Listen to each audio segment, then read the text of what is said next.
Rona summa adiscret un conin. Happy Halloween!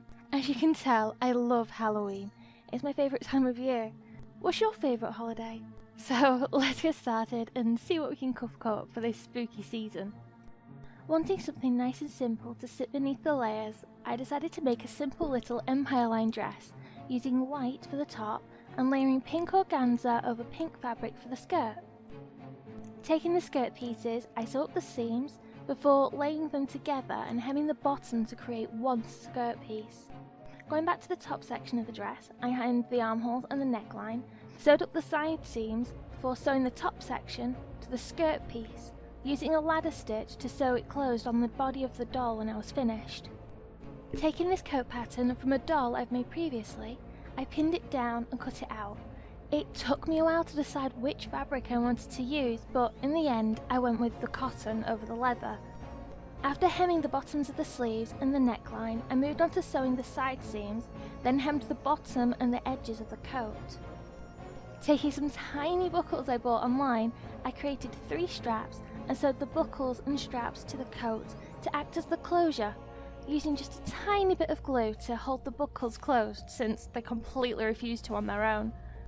I sketched out a quick, basic shape for the capelet, making sure it would fit around the doll properly before cutting out 2 pieces, one of organza and one of fabric, just like the skirt.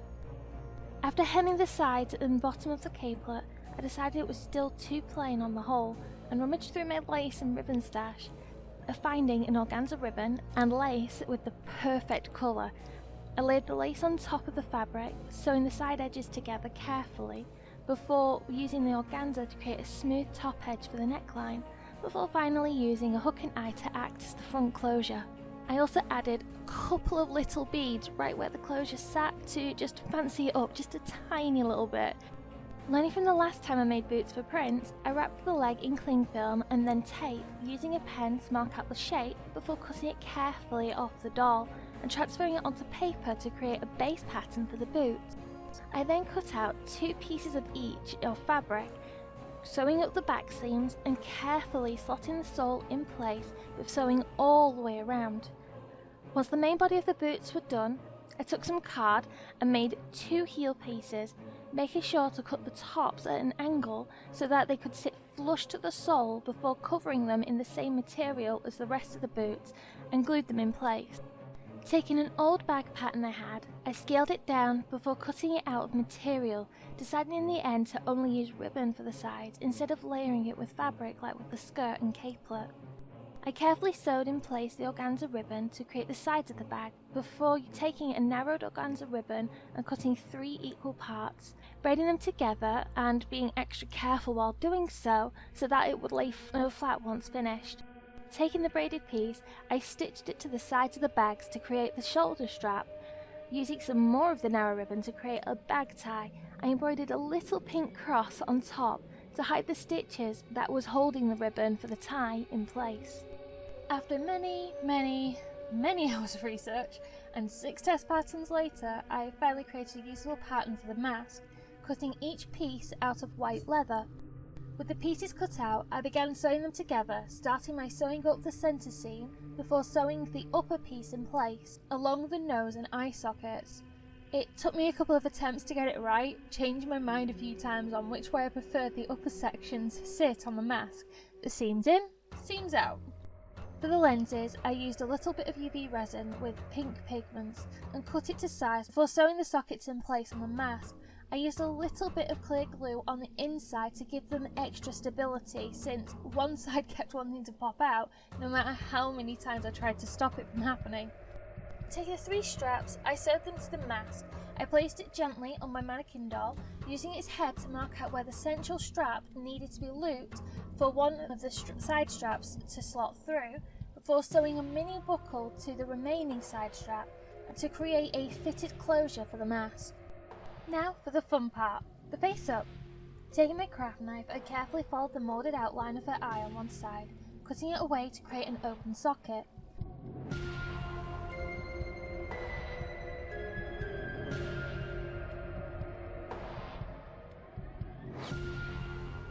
Some parts of the vinyl didn't like coming away, so I had to use my pliers to give me an extra strong grip to pull the troublesome parts out before going back in to thin it down around the socket, much like how you do for creating sockets for inset eyes.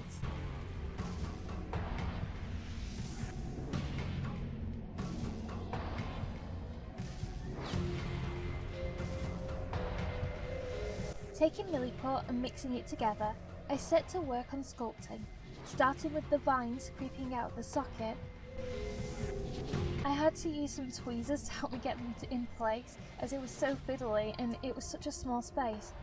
I lost count of how many vines I dropped into the socket itself, never to be seen from again. I also used the tweezers to help me shape the vines once they were in place, and added gentle curves to them once they were in place.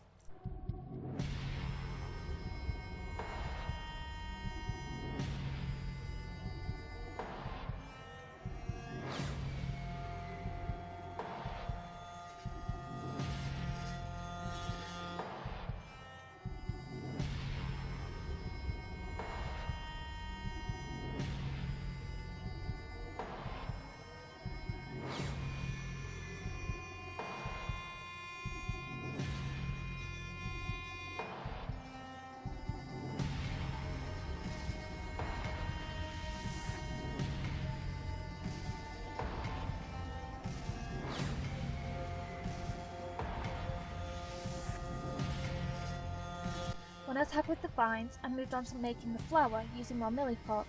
I carefully created the central bud before taking a small flattened piece of clay and wrapping it around the central bud. I repeated this over and over and going around in a circle and overlapping the petals slightly as I did until I had a full flower.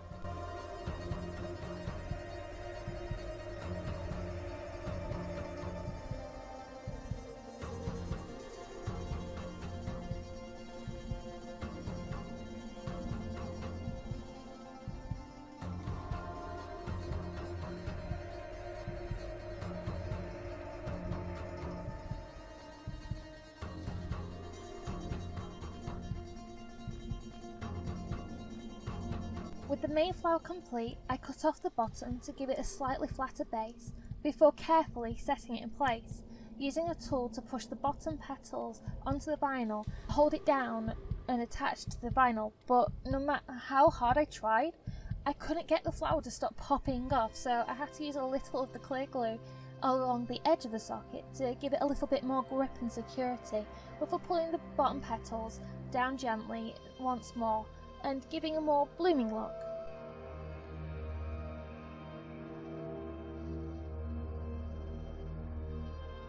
With the Mayflower in place, I kept noticing a hole on one side, so let's create another little blossom, this time a little bud waiting to bloom.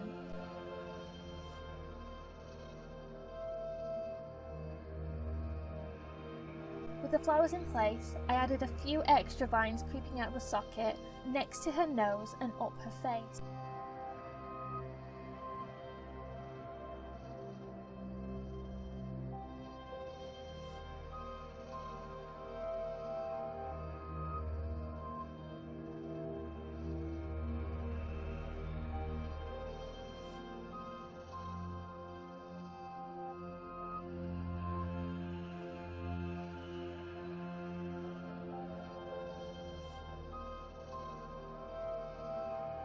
Once the clay had cured, I left it for 48 hours just to be sure.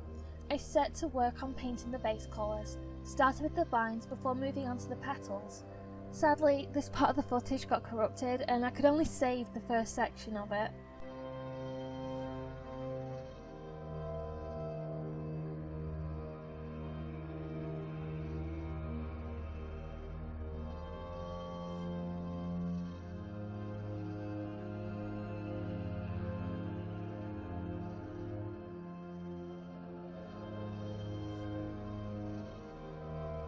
With the clay painted, let's move on to the rest of the face up.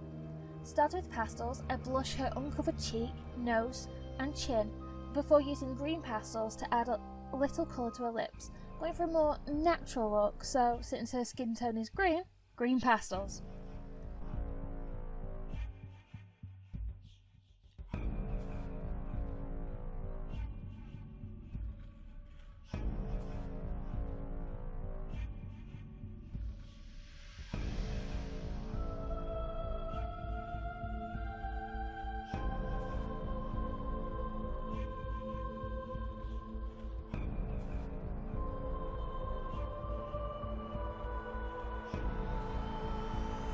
Using a fan brush, I brushed away the excess chalk dust and also used it to soften the edges. Taking a green closer to her skin tone, I used it to add shadows on her face under the blossom and vines before adding a little shading to the flower itself.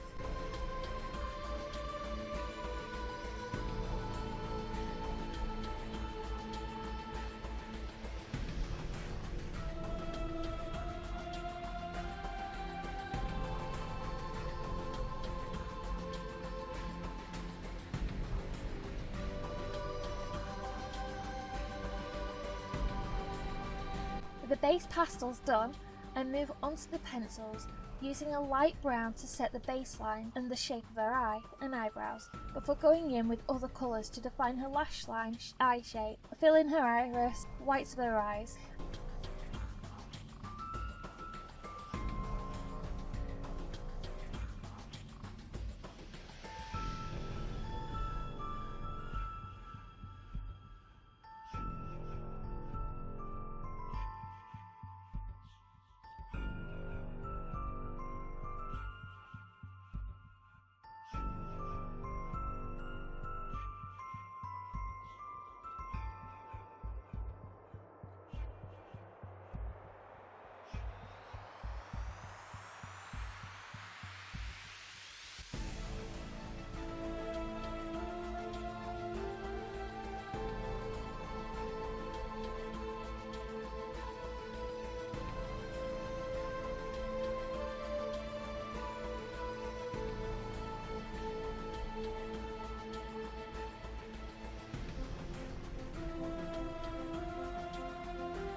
I actually ended up erasing her eyebrows and drawing them back in with the pink, as I couldn't actually get the pink to show up on top of the brown base. It kind of looked all muddy and murky and I didn't like it at all.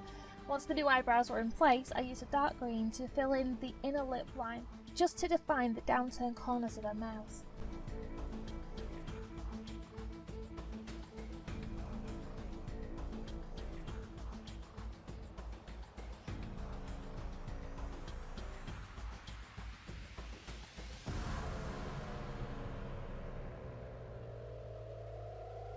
I go back in with darker pencils to fill in the lash line, iris, lip line and eyebrows.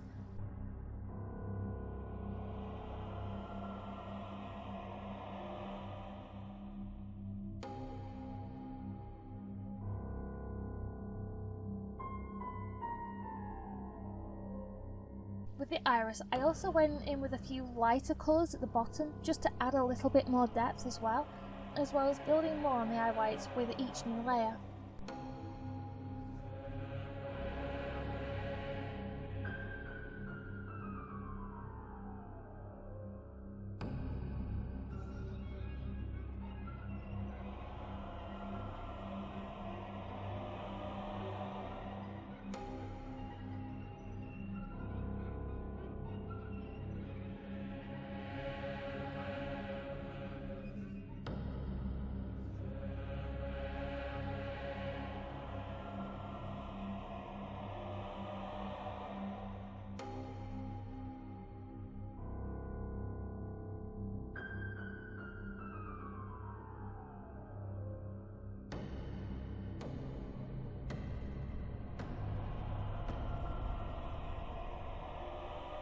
Once I'm happy with the face up, I use white acrylic paint to add highlights to her eyes before glossing her eye and lightly glossing her lips.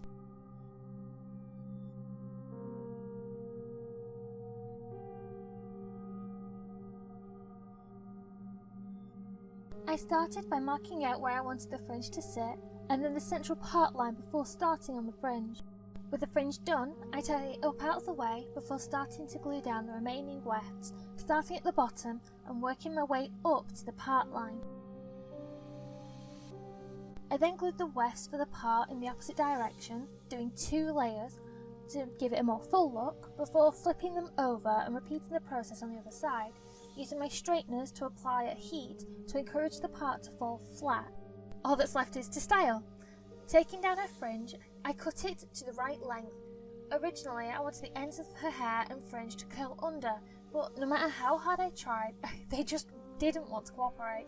So instead I decided to feather out the ends of the hair to give her a chopped but slightly fluffy yet roughed up look to her hair. Are you all ready to meet our Halloween creation? Epitheus, Sonus... Oh yeah! It worked! Let's call you Alyssa. I loved working on this little one so much. The idea had been with me for a while, and with Halloween coming up, I couldn't help but to make this little plague nurse style doll. The mask was so much fun to make, even if it did take me 5 or 6 attempts before I succeeded. And it was so much fun to sculpt the flower and vines for her eye. I actually forgot how much I enjoyed making flowers from clay and sculpting in general. I hope you all have a wonderful Halloween, even with the current chaos going on around in the world. Stay safe, and I'll see you all in the next video. Until next time!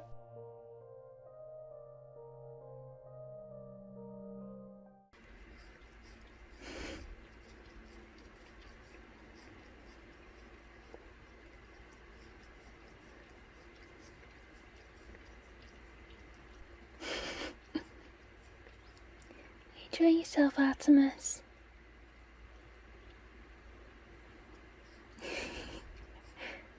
I love you too.